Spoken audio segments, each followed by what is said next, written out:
Hi everyone, Happy New Year. Welcome to the new moon, the first new moon of the year, January 9th, 8:30 p.m. Eastern Time at Capricorn. 19 degrees at Capricorn. It's a lot. It's conjunct Pluto. I gave it a quick look over just before I started this video. Like, wow, there's a lot here. It's so powerful. Mercury is retrograde. I mean, and that's a thing, and it's square Mars over here. Or, is it squaring Mars, or what's going on? Mars square. It says Mars square Mercury. But Mars, oh, I see, because this would be going into Aquarius. They're taking it as account as like 0 Aquarius. I get it. I get it now. Yeah, it is a squaring there, and at 29 degrees too. So there is this element of, Mercury's retrograde, maybe not time to start a new thing, usually, under usual circumstances. Definitely watch what you say with Mars. Stuff could be taken the wrong way. Kind of what I'm more getting about it is maybe not tell anybody yet. Because this is some powerful energy about starting something new. It's Pluto conjunct there. Jupiter's conjunct the North Node. Saturn's conjunct Venus. So, creative especially. Any kind of new beginning that you're creating that you want to, Saturn, Capricorn energy, that you want it to have long-term, long-standing, long-term success, probably, would be the word that comes to mind. But that's not what I'm trying to say. Like longevity. Just longevity. And a good foundation, something that could be huge, powerful with Pluto in there. Changing, life-changing. Your life or other people's even. Venus is love, but it's also creativity. Conjunct Saturn, the ruler of this Capricorn energy. So this is, again, the longevity.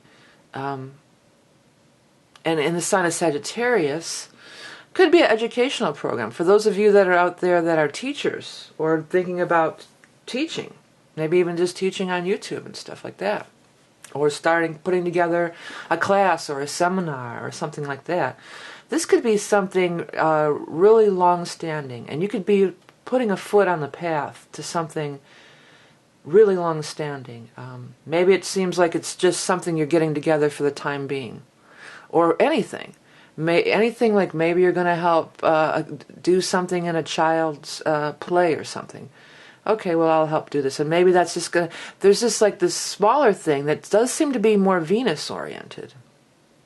More for money, maybe, with Venus, but more for pleasure or artistic or creative. And it doesn't have to be like a professional artist kind of creative, like I said before.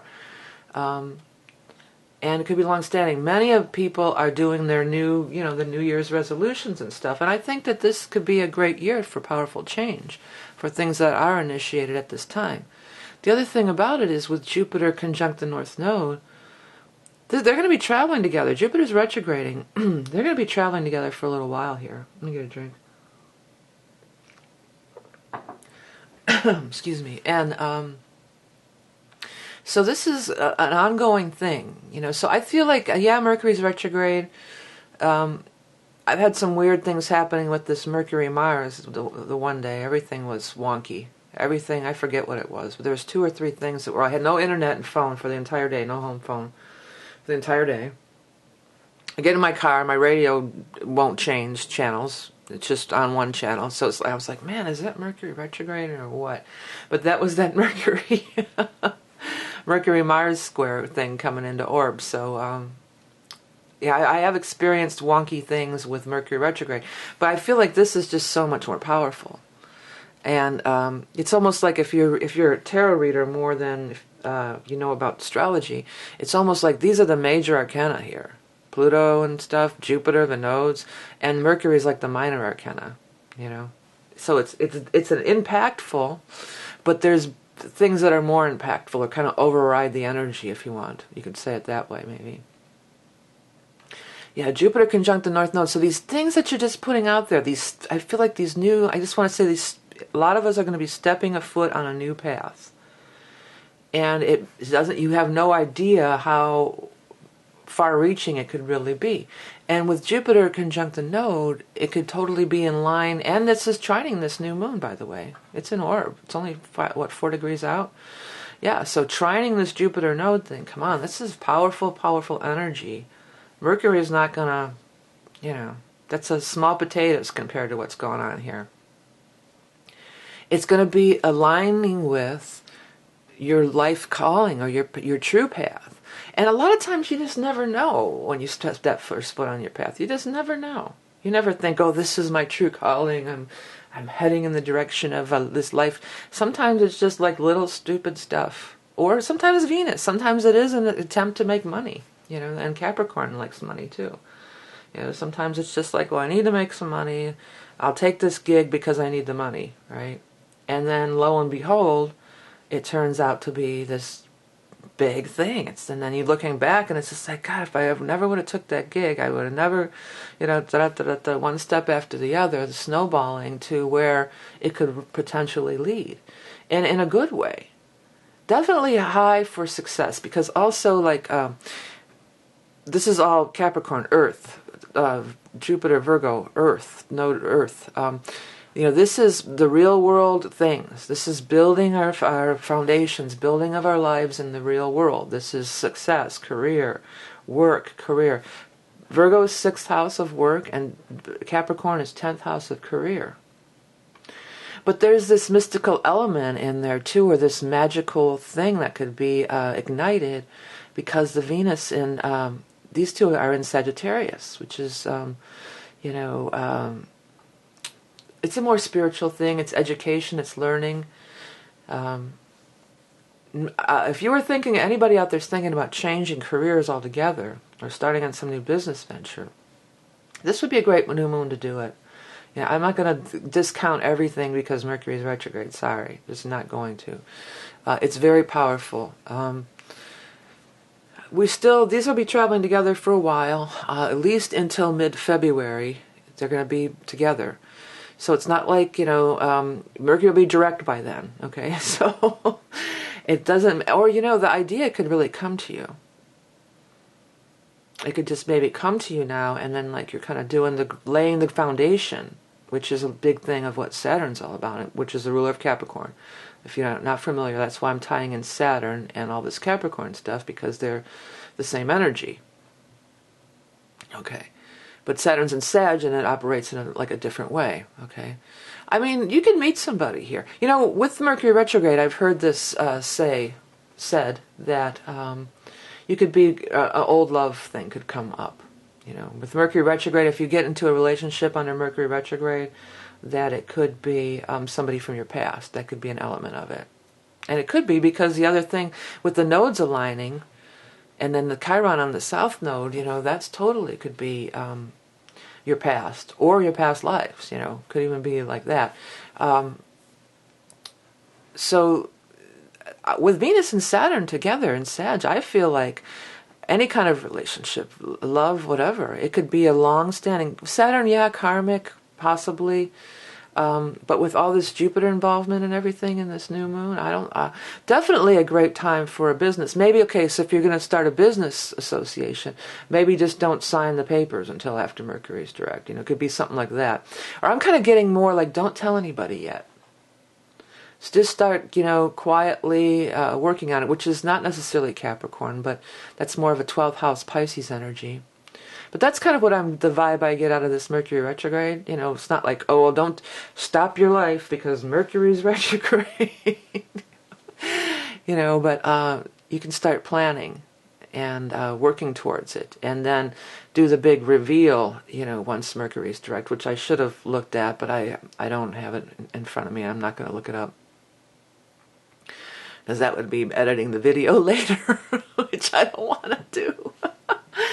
Okay, so we've got Mars conjunct Juno in Scorpio. See, that's some sexy energy, because Mars is sexual in Scorpio, and then Juno is like this is the queen of the gods, or the god of beauty, or such. Very much like Venus here. And so this is very much, there could be some major sexual chemistry going on here.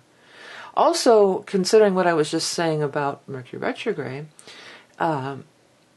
Scorpio is the investigator, the Scorpio energy here, right? That's the investigator. So Mars, you may be really working hard on like, okay, I've got this great idea for this new thing I'm going to do. And, okay, how can now I'm going to look into it. I'm going to really go deep and I'm really going to look into it. I'm going to find out what kind of papers I have to have signed, or licensing, or you know, renting a venue, or whatever may be involved with this, you know, supplies, tools, you know, with Mars and stuff. So that could be a focus of, you know, like that kind of deep investigating. But love, I mean, love is strong. Sexual attraction is strong. You know, Pluto is there. Pluto is also big money.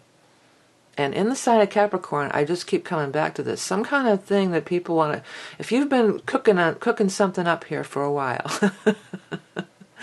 this could be the time to really get on it and really start doing it, you know.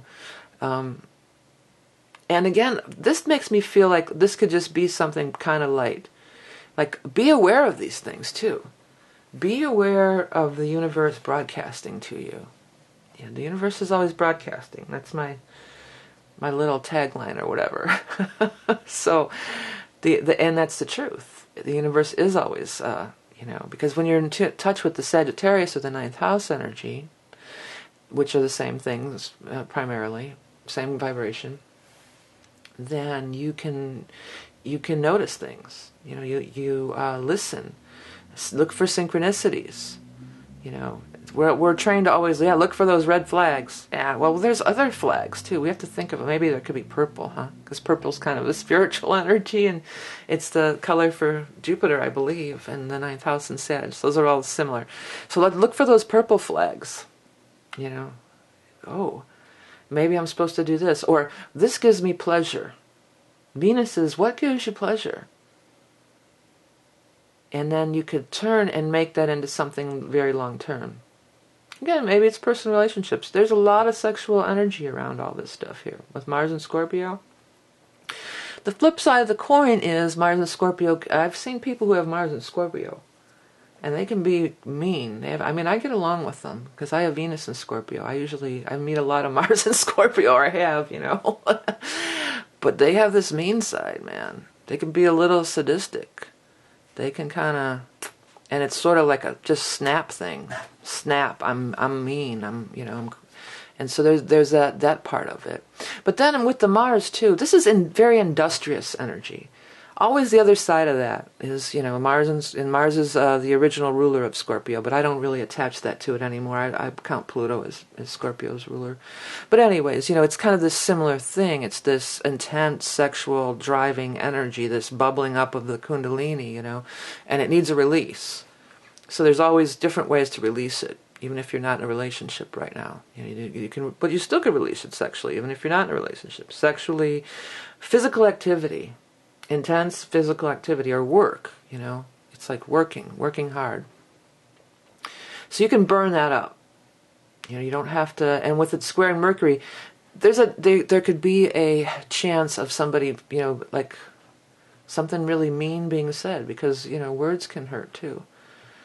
It could be like you could say something, and, you know, so count to 10. If you're feeling that Mars Scorpio energy bubbling up inside you, like you're ready to go off.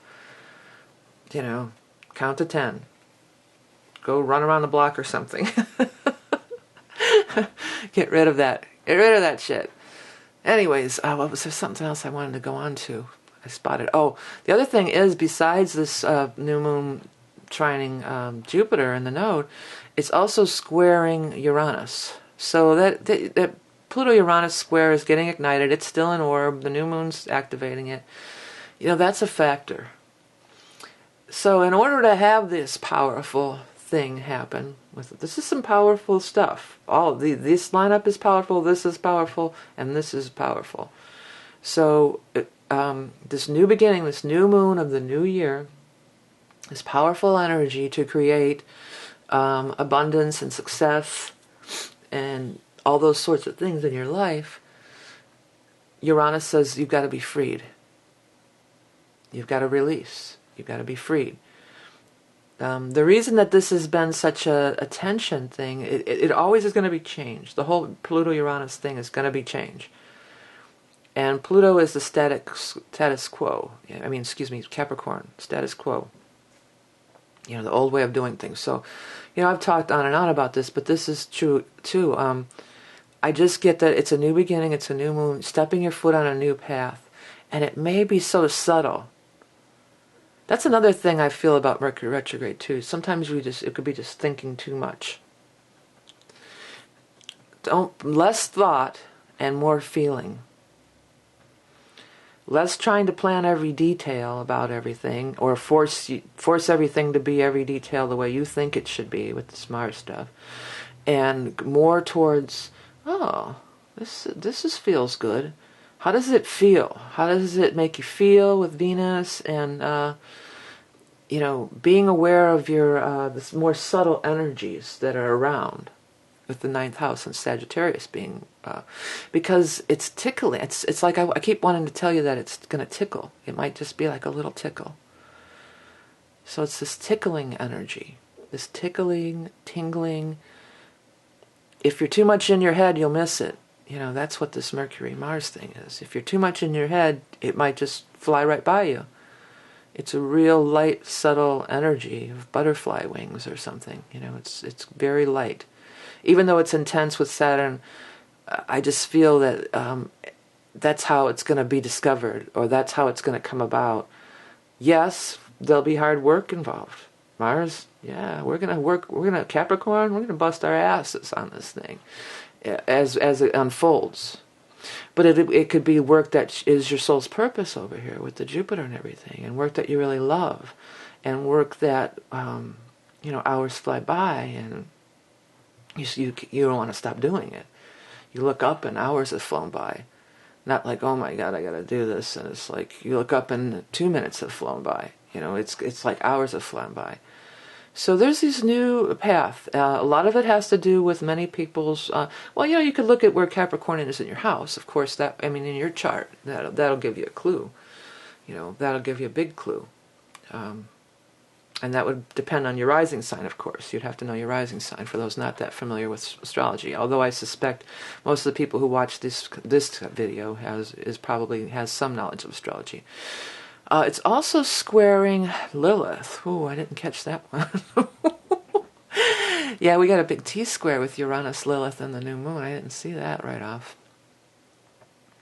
Well, this is an intuitive astrology report, and I tend to go toward what I feel about it more than textbook astrology interpretations, and I just feel really good about it.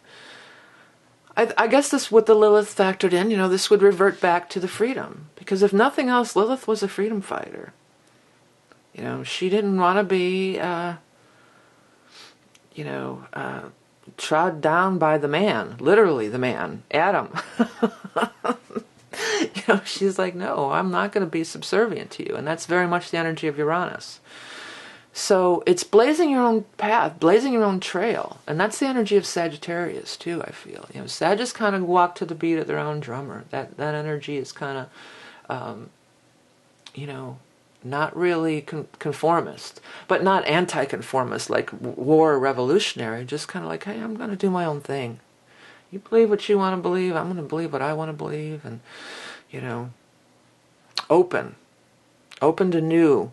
Capricorn's the old, but we've also got to be open to the new here, What was that other thing I just saw? There is a yod going on with the nodes, isn't there? We got Ceres, Uranus, and the Jupiter node conjunction. So that's interesting. And Ceres is the goddess of the grain. It's an asteroid. Some people don't take it into account. I don't know a lot about it, but I'm trying to incorporate the asteroids. That's why I've been running the charts with them, and sometimes I pick up stuff on this. Well, right away with Ceres, the goddess of the grain, and Virgo, I got to go back to the food. I got to go back to the food of what we're eating. There's more to come with that. Uranus, though, is forward thinking. It is moving into the future. It's not trying to suppress new technology. The technology isn't bad. It's the way people use it that could be bad. But the technology itself is not bad. It's just like back when there was all this crap about stem cell research, and everybody was trying to stop stem cell research. No, now we know that stem cell research is, a wave of the future and is helpful and medical. And I'm not a medical person or I don't know any of this stuff. Or, I couldn't. I'm not strictly book knowledgeable about this, but I just know that Uranus is the future, and new technology is not a bad thing. And it's going to be used, and a lot of it's already used, and we're just on the tip of the iceberg with this Uranus, with the age of Aquarius. We're entering the age of Aquarius, and technology is going to be the thing, and not trying to hold it back. Not to say, we should always, improve it as best we can, but with it going towards Virgo, it's like, look at the details.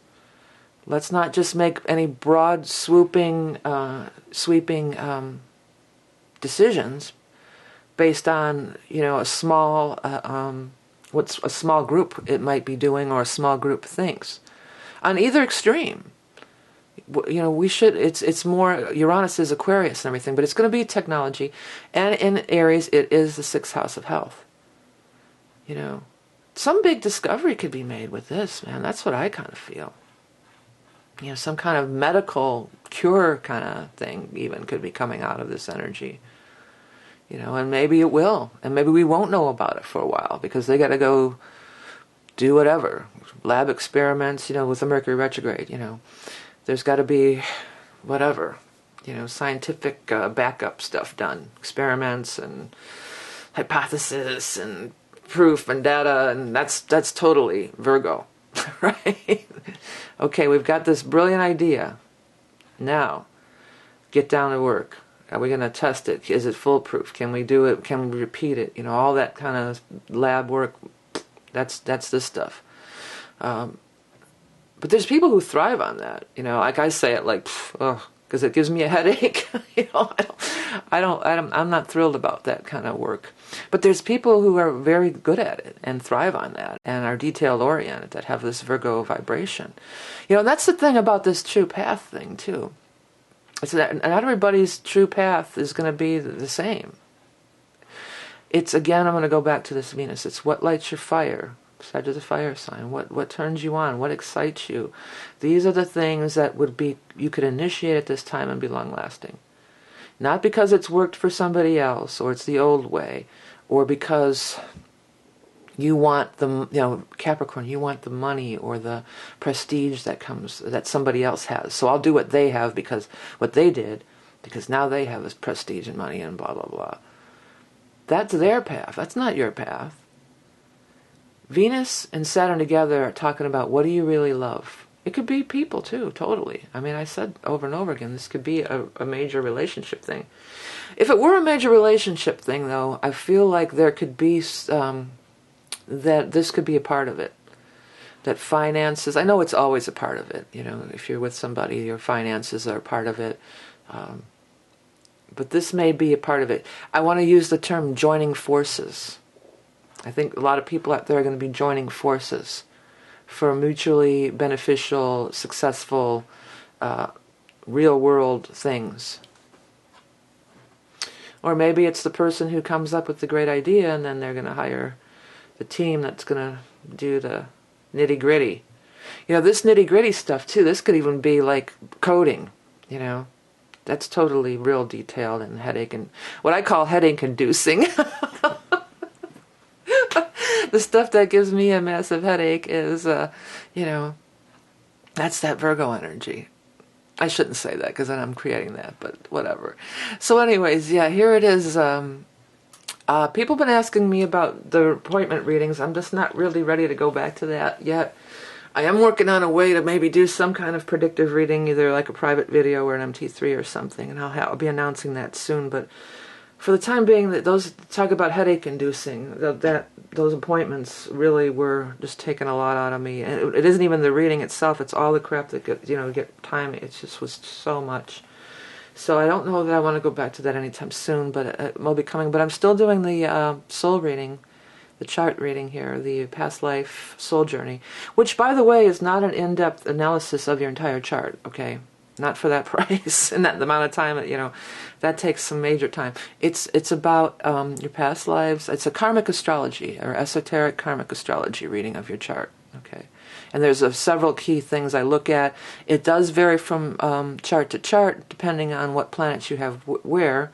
But basically, I'm just looking at the karmic stuff and what your soul's journey is here, what you're doing here. But a lot of people really, there's only been a couple who didn't really get that, but majority have been like, wow, and they've had some cool insights, and I'm learning a lot too. And as I've said before, I don't want my spiritual growth to be stagnant, you know. And I'm also working on, I've got like 4 or 5 decks in the back burner, but I'm intensely working on a tarot deck, and I'm going to definitely do this. It's actual tarot deck, 78 cards. It's turning out so cool. I'm so happy with the way it's going. I'm not ready to reveal anything yet. So far I've got the line drawings done for the cups, you know, ace through king. So I've got 14 cards to go, and out of 78. So, and then I got to go back and do all the colorization on all of them. But I'm really, really stoked about this deck, and I think it's just going to be so cool. It's a full-fledged tarot deck, not just some. All the other decks that I have ideas for are not tarot decks. They're other divination decks, which hopefully I'll get to someday. But you know, so I've got some new things that I want to be revealing soon in a couple months. Hopefully I'll have that done, and it's going to be great. And you can find out and keep up with all that stuff by going to my main page, or if you want to follow me on Facebook, you can do that. I will be posting when I launch things on Facebook, when the readings are up and that, if it's easier for you to follow than Google+. My main page, though, has everything, including my other channels and all my stuff. Everything takes you to this order page. You know, that's another thing I got to get back to and redo this not this chart, this website. But right now everything's on here, the Tapestry of Life. So you can order your personalized mandalas, and it takes you to my deck, the Beast Mistress, the Animal Totem deck I have. Here's the readings that are available, the Soul's Journey reading, and then I do have the computer astrology reports, which are really cool. They're many pages long, and they're really insightful and really cool, and they're very affordable. And then, of course, down at the bottom, the donate page. The best way to always keep up with everything is hit that subscribe button down here in the bottom right. That should, you know, you can subscribe, and then you'll get everything. I may be posting some things. I'm thinking I'm going to maybe post at least a monthly or maybe a weekly animal totem card on the Facebook page. I'm going to start doing that. So that might be a little something extra that I'm going to do for Facebook, but mainly, you know, it's all about YouTube for me. It always has been. So anyways, hey, this is a powerful new moon, and it's not, I'm not just saying that because to say it. It's as we've discussed, it's intense, powerful energies. Step that foot on that path. This is, I think you'll, in a while down the road, you're going to look back and say, wow, who knew that this could lead me to where I'm at now? Amazing. Amazeballs. Okay, everybody, thank you for liking, sharing, donating, commenting, everything you do to help my channel. I appreciate it so much. Remember, you are love and beauty incarnate. I'll speak to you soon.